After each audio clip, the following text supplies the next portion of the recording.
2 солдата остались у нас. Они говорят, собирайтесь. Собака лежала во дворе на 2 лапах. Лежит, а снага им налила покушать. И она даже не посмотрела на еду. Я подошел, я говорю, Барбос, чего не кушаешь?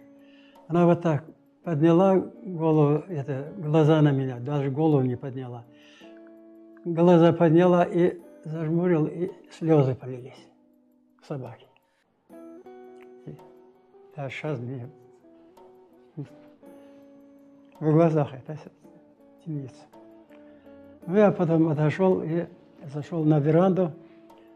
Солдат меня взял, обнял и отвел на бричку, посадил, и мы поехали.